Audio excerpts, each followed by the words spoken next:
Micah chapter 5 and verse 1 says, Now gather thyself in troops, O daughter of troops, for he hath laid siege against us. They shall smite the judge of Israel with a rod upon the cheek. And thou, Bethlehem Ephratah, though thou be little among the thousands of Judah, yet out of thee shall he come forth unto me, that is to be ruler in Israel, whose goings forth have been from of old, from everlasting. Therefore will he give them up until the time that she which travaileth hath brought forth. Then the remnant of his brethren shall return unto the children of Israel. And he shall stand and feed in the strength of the Lord, in the majesty of the name of the Lord his God, and they shall abide. For now shall he be great unto the ends of the earth. And this man shall be the peace when the Assyrians shall come into our land, and when he shall tread in our palaces. Then shall we raise against him 7 shepherds and 8 principal men. And they shall waste the land of Assyria with the sword, and the land of Nimrod in the entrances thereof. Thus shall he deliver us from the Assyrian when he cometh into our land, and when he treadeth within our borders. Amen. May the Lord just bless that reading to our hearts. In this passage here, Micah is describing how the fortunes of God's people will be transformed. They're facing the hopeless situation of being besieged by their enemies and then being taken into exile. We saw in previous weeks how in Micah's time, just a little down the line, the enemies of God's people were going to come against them. They're going to besiege their city, and they're going to be carried off into exile as part of God's judgment upon them for their sin.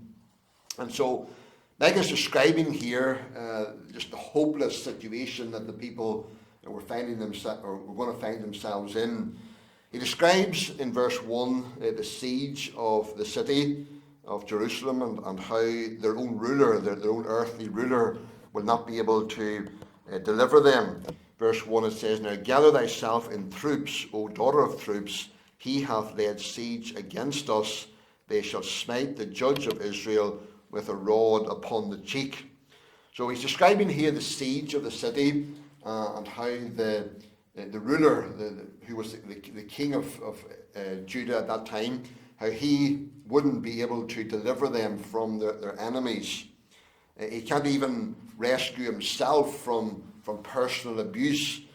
The little phrase there at the end of verse 1, it says, And they shall smite the judge of Israel with a rod upon the cheek. And the rod there was a symbol of royal authority, this king's royal authority as a king. We saw this week, perhaps on our TV screens there, the Queen's scepter, and the scepter is a symbol of her authority and as the Queen. And this rod here is just like the symbol of this king's authority. But it's as if even that rod is snatched from him and is used to beat him. He's just so helpless, just a picture of helplessness. Even the king himself can't deliver the people. So the picture really is one of absolute defeat for God's people, with no hope of delivering themselves. Their own king can't deliver them, never mind themselves. And that's a very powerful picture, really, of how we all are because of our sin. We're born in sin, the Bible tells us, and we're in a hopeless, helpless situation. We're unable to save ourselves. We're controlled by our enemy. Our enemy has taken us captive, as it were, and we're his slaves. And we're unable to save ourselves. That's just how we are because of our sin. We're completely overcome and defeated by the enemy, can't save ourselves, and it's a pretty depressing picture, really. And that's the picture of everyone who doesn't know the Lord, still in their sin. They're hopeless, they're helpless, and they can't deliver themselves. Then in verse 2, Micah turns from that depressing picture to a picture of hope and deliverance. In verse 2 he says, "But thou, Bethlehem Ephrath, though thou be little among the thousands of Judah, yet out of thee shall he come forth unto me that is to be ruler in Israel, whose goings forth have been from of old, from everlasting." This is a wonderful prophecy. We've heard him spoken on before, I'm sure, even around Christmas time, how the Messiah would be born in Bethlehem there, and he would be the one who would be the ruler of God's people. So Micah is turning the people's attention away from Jerusalem, the great capital city, and he turns our attention to this little insignificant place called Bethlehem. Ephratah, it's called Bethlehem Ephratah there, and Ephratah was an older name for the town of Bethlehem, and it was also used for the surrounding area. Genesis 35 and 19, it talks about Rachel's death, and it says, "And Rachel died and was buried in the way to Ephrath, which is Bethlehem." So Bethlehem Ephrath is really just another name for Bethlehem. We know from the story of Ruth that the name Bethlehem, the name of this town, Bethlehem, means house of bread. And the name Ephratah means fertile area. So the picture of this place is one of prosperity, food, abundance of food. And it's from this place, which was, of course, the birthplace of King David himself. And it's from this place that King David's greater son, the Messiah, would come.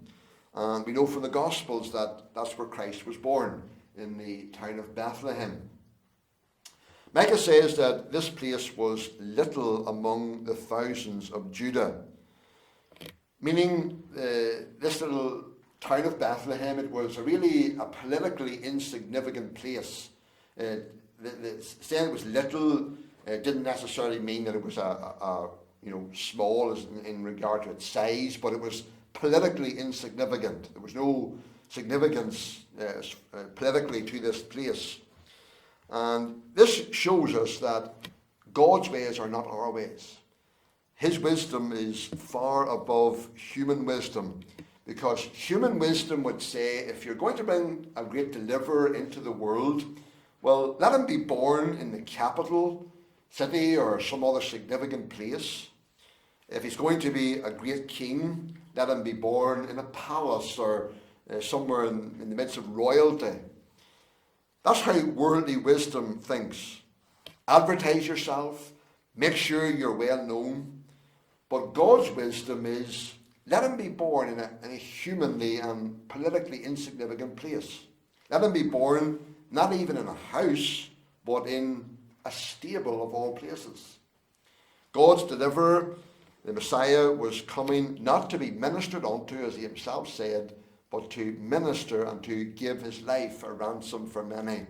That was why Christ came, to come to, not to be a great king, lording it over people, as it were, but to come to be a lowly servant, to minister to people and to give his life for them. So we see how different God's wisdom is from the wisdom of the world. When he was bringing Christ, the Messiah, into the world, he ordained it that he wasn't born in the capital, he wasn't born in a palace, but he was born in this little insignificant place called Bethlehem. Even though Bethlehem wasn't particularly well known, it was the birthplace of King David. And we know that David had a lowly beginning. He was a shepherd looking after sheep out in the fields. Remember when Samuel came to look for a king amongst Jesse's sons?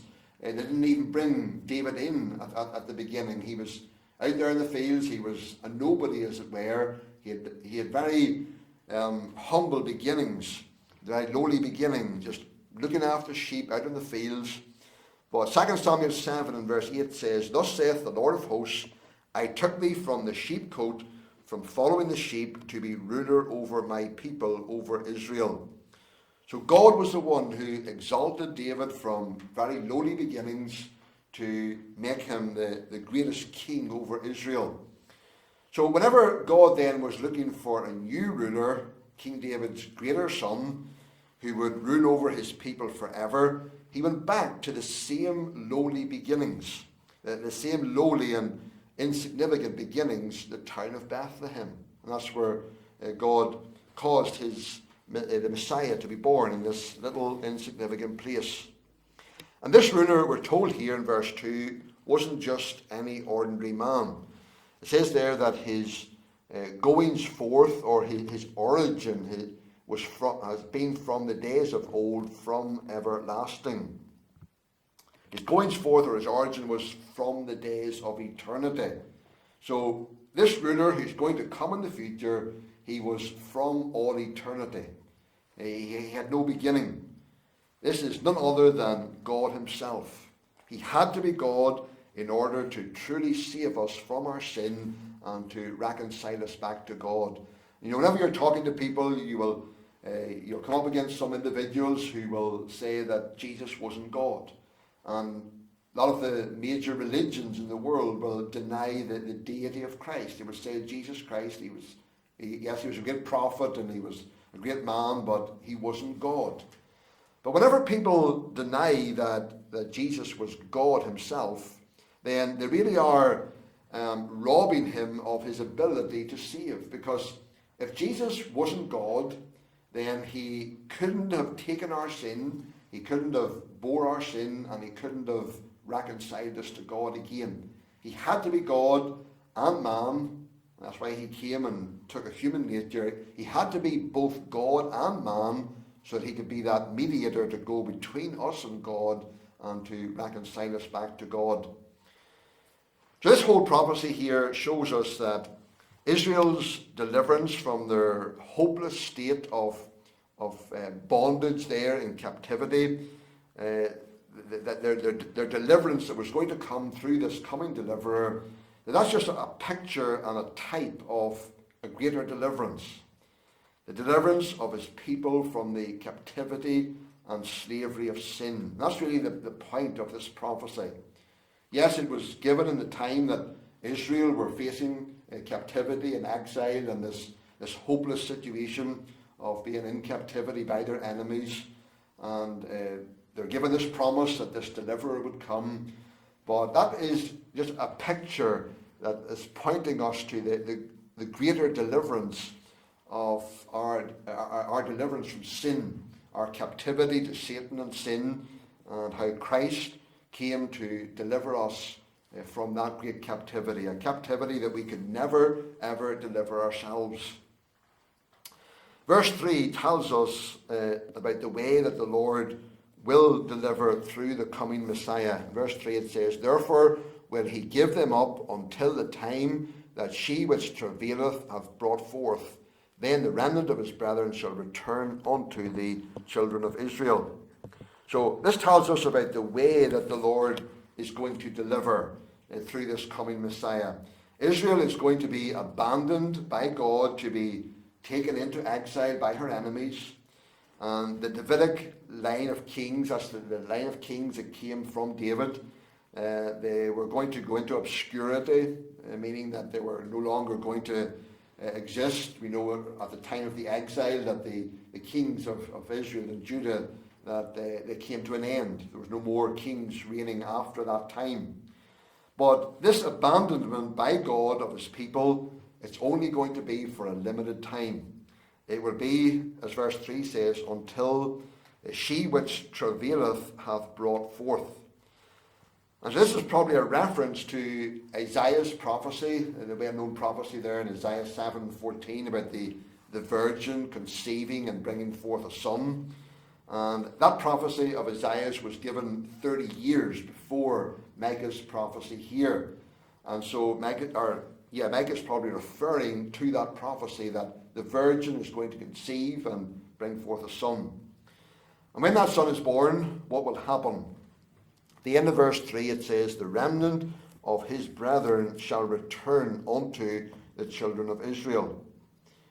So remember in the time of Solomon, after Solomon's time, because of Solomon's sin against the Lord in taking wives and sinning with women who were pagans really, God's judgment on Solomon for his sin was Israel was split into two kingdoms. There was a northern kingdom of Israel and the southern kingdom of Judah. So there was this division that came into the nation at that time. But we're told here that through the Messiah, they're going to be united again.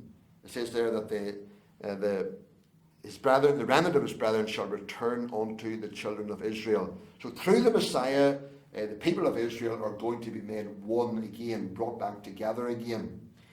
If you want to turn over to Ephesians chapter 2 and verse 16, we're told here about how Christ, who was God's Messiah, brings us back together again and enables us to be reconciled again to God and to each other. But Ephesians chapter 2 and verse 16, it says, and that he might reconcile both unto God in one body by the cross, having slain the enmity thereby, and came and preached peace to you which were afar off, and to them that were nigh. For through him we both have access by one Spirit unto the Father.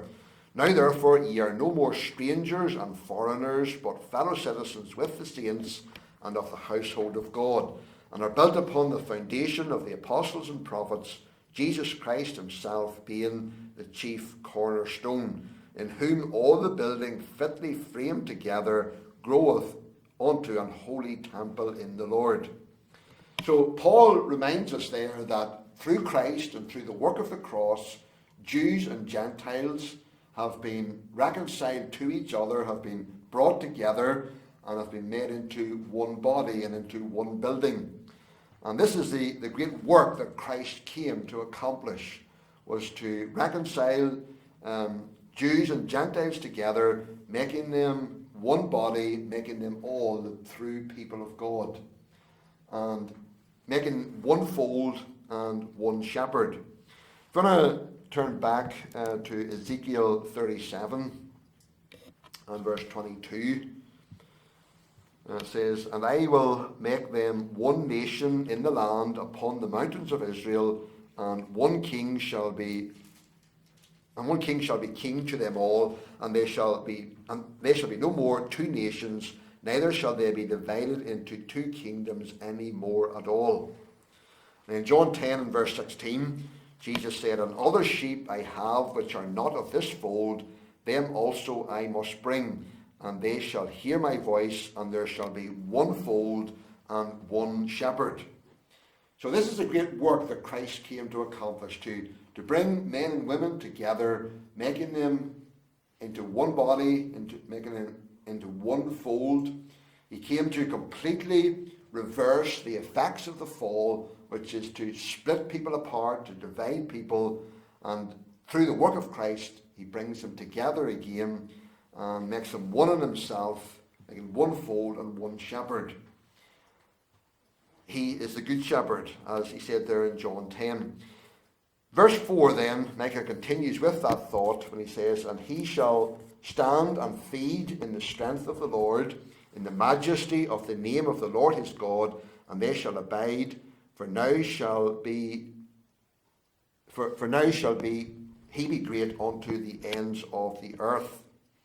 So Christ is pictured here as the shepherd of his people, the one who is feeding them, and he is the shepherd of his people, just like God took David from being a shepherd, looking after sheep there, a literal shepherd, to being the overseer or the shepherd of his people.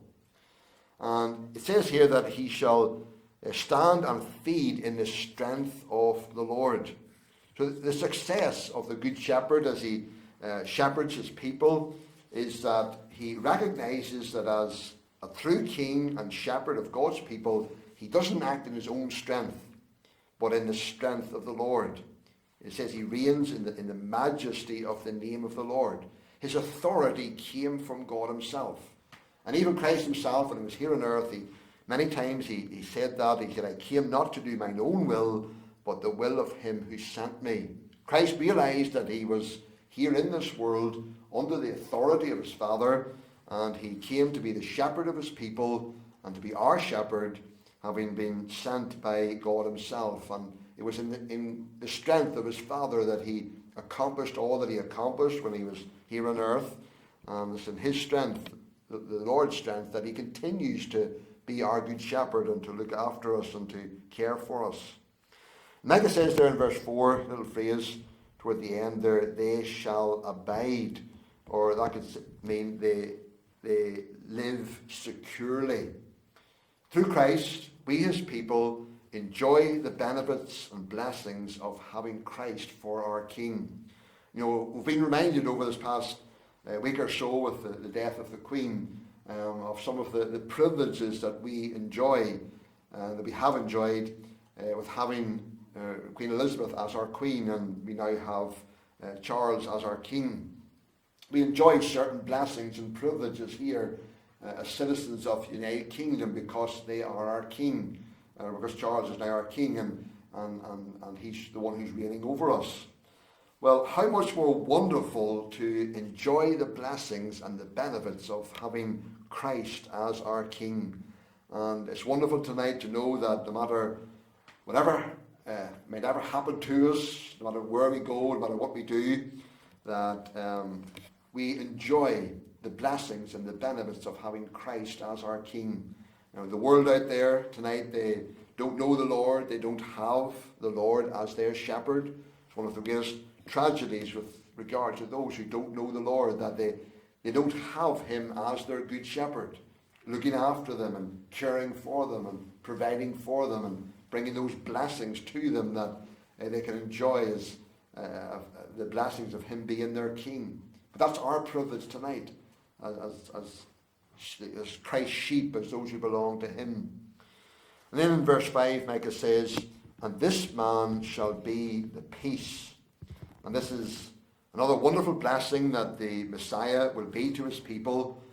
He will be their peace. The word peace here means more than just the absence of war. They talk a lot in our country here about having peace when we think of the troubles back in earlier years, and we talk now about having peace, and it's just many times it's just because we have the absence of those things that were going on during the troubles and so on. But the word peace here really means our total well-being before God. Ephesians 2:14 reminds us that Christ is our peace. And again, a wonderful thought to think that because of what Christ has done for us, we have total well-being before God. We are all is well with our souls. All is well between us and God. We have well-being because Christ is our peace. Verse 5 says, and this man shall be the peace when the Assyrians shall come into our land, and when he shall tread in our palaces, then shall we raise against him 7 shepherds and 8 principal men. The Assyrians were the enemies of Israel at that time, and they are a type or a picture of all our enemies as the people of God. And we need to remind ourselves constantly that we have an enemy who is against us. Ephesians 6 and verse 12 says, for we wrestle not against flesh and blood, but against principalities, against powers, against the rulers of the darkness of this world, against spiritual wickedness in high places. So we have a constant battle with the powers of darkness. But we're promised here that when the enemy comes in against us, that we are assured the victory. And again, it's through Christ. Paul said in Philippians 4:13, I can do all things through Christ, which strengtheneth me. And 2 Corinthians 10 verse 4 says, for the weapons of our warfare are not carnal, but mighty through God to the pulling down of strongholds. And we can see Satan's strongholds pulled down, the things that Satan brings against us as he seeks to hinder us and seeks to take us away from what God would have us to do and how God would have us to be. As we constantly battle with our enemy, we are assured the victory through Christ. We can see Satan's strongholds pulled down, and may we be encouraged through that tonight. This coming deliverer will assure us, Micah tells us here, the victory over our enemies. And we know tonight that because Christ came, because he died, rose again, he triumphed over all of the powers of darkness that are against us, and through him we can overcome them all. So may we be encouraged with that even tonight. So trust those few thoughts from that passage would just be a blessing to all of our hearts.